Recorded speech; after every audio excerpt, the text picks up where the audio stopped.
Bag stuff. They're not going to fight in the hotel. They're not going to roll around, are they? While there's 50 odd cameras there and whatever else. So.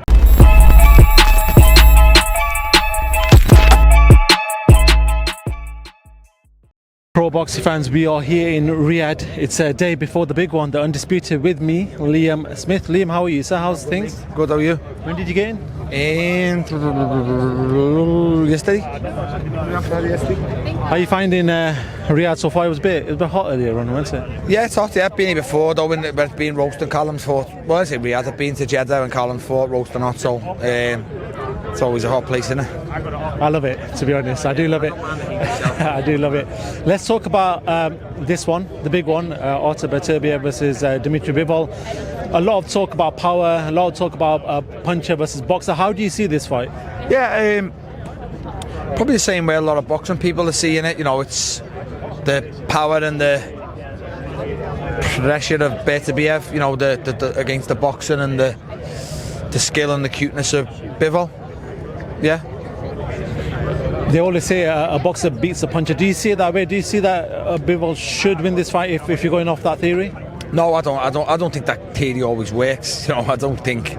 I'm not one. I don't believe in that. I don't think, you know, a good boxer beats a good puncher. You know, a good beating beats a good. I'm not one for that. I don't fully think that always works. And I probably stand by what I think, because I think Beterbiev wins the fight. The opinion is, I fancy Beterbiev. Do you feel like, I was chatting to a few people and said maybe a scenario is that he gets old overnight? He is 39 years old. Do you think that can happen? Yeah, of course, and that's what everybody's waiting for. And if that happens, and that's understandable. If that makes sense. You know, if it happens, that's what everyone's waiting for, and it's probably going to come tomorrow, next fight, maybe the fight after. You know, you can't keep going and going and going at that level, at that age. But until then, we're yet to see it, and that's why I favour him. Your former foe in Chris Eubank Jr. made some headlines today with Conor Benn. What did you make of their little altercation? Did you feel like things like that were going to erupt at some point when they saw each other? I don't know. You know, I don't know what to make of it. They've got a feud fight to stop all the bollocks. You know what I mean? All the handbag stuff. They're not going to fight in the hotel. They're not going to roll around, are they? While there's 50 odd cameras there and whatever else. So it's just handbags for me. You know, Chris needs to win tomorrow and get it on with him if that's the case. If not, just put it to bed, because yeah, it's getting bored now. If they're going to fight, you know, fight next. Chris is just 4K. What's the matter? Why can't he fight Conor? Makes sense. What did you make of Chris's rant a couple of weeks ago in London, where he called certain promoters scumbags? What did you make of that?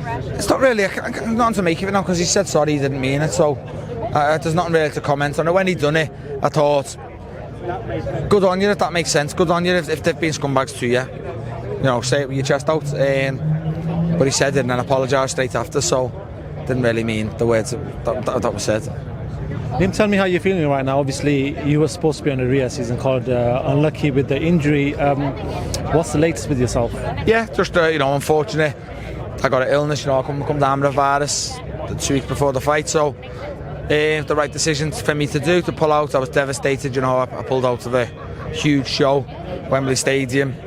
You know, a big money fight for myself, and it was the right decision what I made, though. You know, I boxed in the condition I was in. Hypothetically, I would have boxed like a bag of shit again, and I'd have lost. I couldn't have two performances like that on the bounce. I'd have lost and I'd have been finished. So, look, it was the right decision to do. It shows how much hunger and desire I've got left, because if I haven't got any hunger and desire left, then I'd have fought, took the money and run. You know what I mean? So, I think people need to have a think about that decision I made, because, you know, if I was finished or I was doing it for money, I would have boxed, took the money, ran and walked away. But it's just goes to show you I've got a little bit more desire left in me than that. Let's finally, talking about that Riyadh season card, I do want to talk about Anthony Joshua, obviously coming off a devastating loss to Daniel Dubois. In your eyes, how can he pick himself up from a loss? Do you feel like, you know, it's mentally just going to be very tough to pick himself up after that sort of loss? Yeah, but I think he just dusts himself down, watches it back and fixes his mistakes. You know, he made many mistakes in that fight from the get-go. From the minute the bell rang, he come out with his hands low, his chin in the air. And look, he's a clever enough man. He's come back from defeat before. I feel he'll come back from defeat again. But, you know, he just needs to watch it. I don't agree with all the people saying retire. You know, retire, he's a young heavyweight and he's just being stopped. Like, you know, he'd be stopped before he come back. He beat the man that stopped him.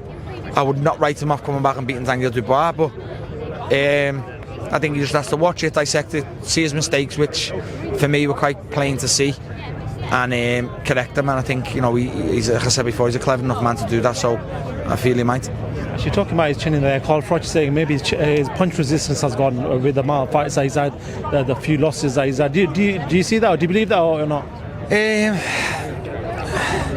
Punch resistance gone, maybe not. Is it just heavyweights? Just heavyweights, yeah, for me. Like, they can all flatten each other, you know.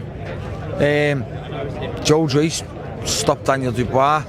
Joe Joyce, you know, battered Joe Parker. Joe Parker's back on the verge of world titles. Joe Parker's basically on the verge of being finished, so people are saying. So, you know, I think it's just heavyweight boxing. They're all one win away from a huge fight. They're all one punch away from a massive win. So, I just think, no, I can see his point, but I'm not one of them. I don't believe that. Cool, Liam. Listen, I hope you fight soon, get onto one of these builds at some point, because I'm sure Turki Al-Sheikh said there's a few big announcements coming on. Hopefully you can jump onto one of them cards. Good seeing you, Riyadh, and hopefully next time I see you there's better news, mate. Thank you very much, Dr. Pro Box fans.